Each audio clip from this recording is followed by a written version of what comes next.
Your Majesties, welcome back to the channel. Thank you so much for returning. Trust you and yours are well and you're loving yourself and all this like always. Many thanks to all of you for the support you give to the channel. Thank you so much to our channel members, to our anonymous supporters, to all of you my esteemed subscribers. You're loved, celebrated, and of course appreciated. So trust America at your own risk. There is an information here that I want us to go through very quickly. Now, the reason why I'm bringing this here is because of the number of Africans sometimes who believes that when America is involved in their case, they got salvation. Because when there are situations in countries in Africa, the average African want to call on the West for help.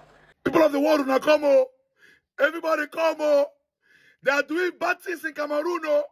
They have cut internet on Cameroonians since yesterday. There is no internet connection in Cameroon. During election, just when they're about to read election in Cameroon, there's no internet. MTN have cut internet. Orange cut internet. People in Cameroon do not have internet connection. UN, come on. Donald Trump, come on. Bad things are happening in Cameroon. The people have made a choice.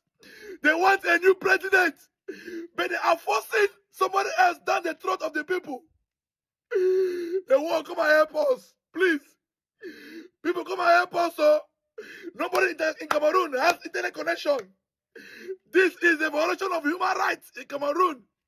How can you cut internet connection on the people?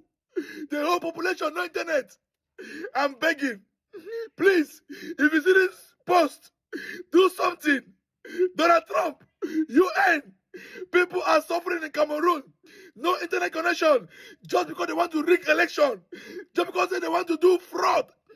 Election fraud. They want to force a president down the throat of the people by force. Please come to our help. Come to our rescue. They want to involve the West for help.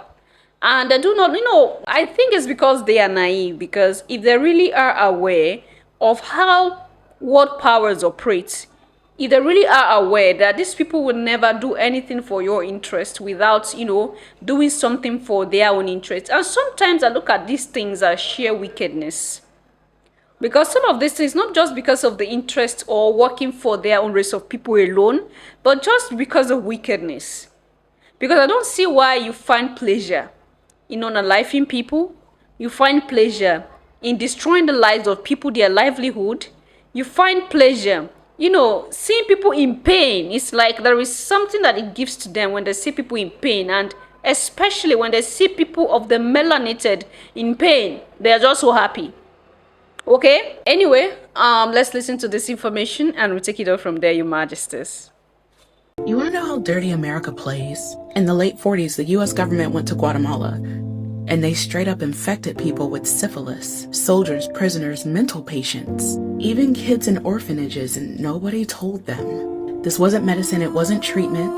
This was human beings being turned into lab rats. The US Public Health Service flew in. They brought sex workers who already had the disease and forced them on men that were locked up in prisons and barracks. And when that wasn't spreading fast enough, they cut people open and rubbed the bacteria into their wounds. They would inject it directly into their veins. These weren't volunteers. These were the powerless, the people who couldn't fight back. People whose lives didn't matter to American officials except as data points. And syphilis isn't some mild thing that you just brush off. It can eat you alive, destroy your brain, your heart, your bones. You could go blind, you could lose your mind, and you would die a slow death. And the researchers knew it. That's why penicillin, which was already recognized as the cure, was sitting right there. But instead of curing people, they used it selectively. Some test subjects got treatment and some didn't. Some were given just enough penicillin just to see how the disease would react. Others were left to rot so the scientists could watch syphilis run its full course. There was no real plan to heal, only to study, to exploit, and to record how long the human body could endure. And here's the ugliest part, right? We didn't even discover this until 2010, 60 years later. Some historian just happened to stumble upon the files in archives.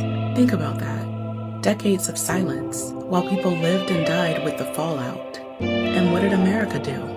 A quick apology? Our bad. And that's it. No reparations, no real justice. Just a footnote in history that most people don't even know about. So the next time somebody tries to sell you America as the moral leader of the world, remember Guatemala, remember the injections, the forced infections, the orphans, because a country that did that and buried it for half a century doesn't get to act holy. And it just proves, again, America's favorite experiment has always been on the bodies of people that they thought wouldn't fight back. All right, Majesties, that was an emotional one. And I think Africans should learn. Africans should learn from past mistakes, maybe not directly to them, but what they see happening around the world. And this is not far from what happens even in the continent of Africa. They have tried many times to take us out.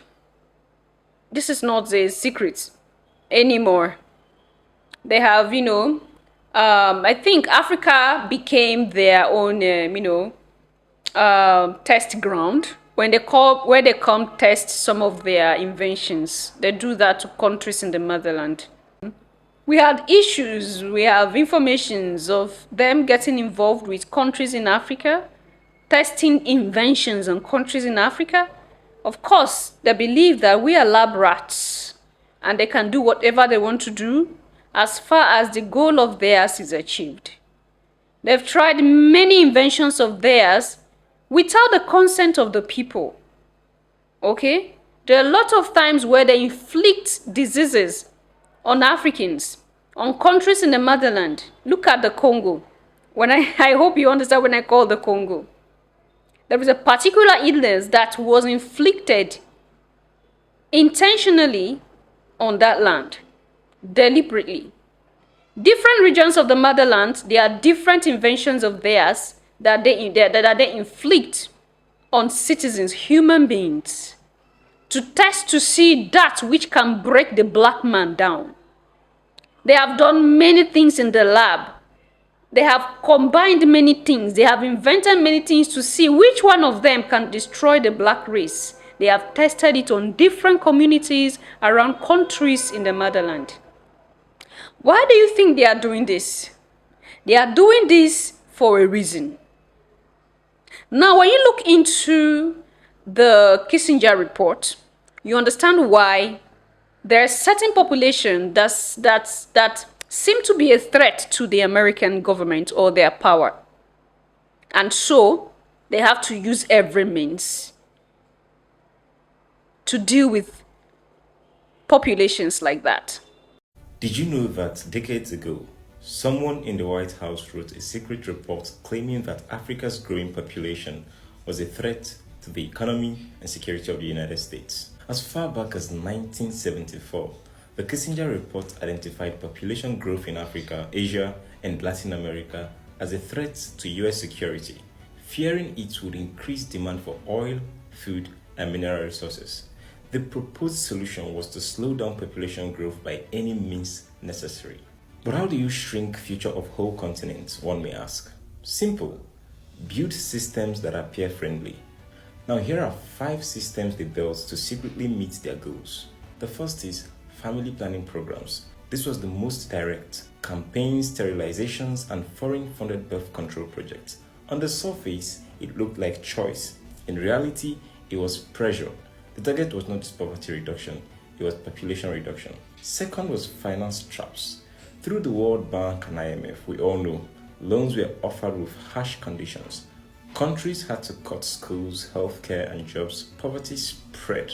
And when survival is hard, families shrink. Debt became a silent form of population control. The third and very effective are NGOs and foreign aid. NGOs became messengers. Behind the free clinics and supplies was a push: fewer children, more family planning, more birth control, and if a country resisted, aid was reduced. It was a soft but powerful pressure. And the fourth here is military bases and wars. Where persuasion failed, power spoke. US and Western bases spread across Africa. Leaders who resisted faced coups, sanctions, or war. Conflict doesn't just unalive. It also breaks communities, delays growth, and reduces population. Some wars were quietly funded to keep nations weak. And the fifth here is food as a weapon. Most recently, we've seen GMOs, and the food aid looked like charity, but they created dependence, while aid programs came with hidden rules. If you wanted food, you had to accept their terms, including population control programs. You see, every piece fits one big puzzle. Finance keeps countries in debt, food creates dependency, NGOs push agendas, military bases secure resources, and family planning limits growth. Together, they enact the Kissinger Report's core idea: slow down the global south, maintain dependence, and prevent it from rising as an equal. Keep trusting the global order even in the face of glaring receipts. I am Izuman. This is Chronicles on Power. And until I come your way again, please stay informed. Dejenu. So, this is what they are. This is who they are. And it is unfortunate that the average African don't even see these people for who they are. And why? Because this information don't even get to them as it is. Prior to when I began to analyze issues, I never knew that, these people can be this wicked and go to this extent. That most of the times when you see these people coming to you, smiling at you, you think that that smile is down to their heart. No, it doesn't. It just stops on the face. And they are doing those smiles, they are showing you those smiles because they need something. They are showing you those smiles for a reason, for a fact. So, before you think about involving America into your situation as a youth in the continent of Africa, you have to think again. Before you involve America into your case, think again. There is no way that they see you as equal and maybe would do anything for you. Anyway, what do you think? Leave your thoughts and opinion there at the section. I'm going to see you in my next one. Until then, love yourself, love others, stay safety positive, always your majesties. Bye for now.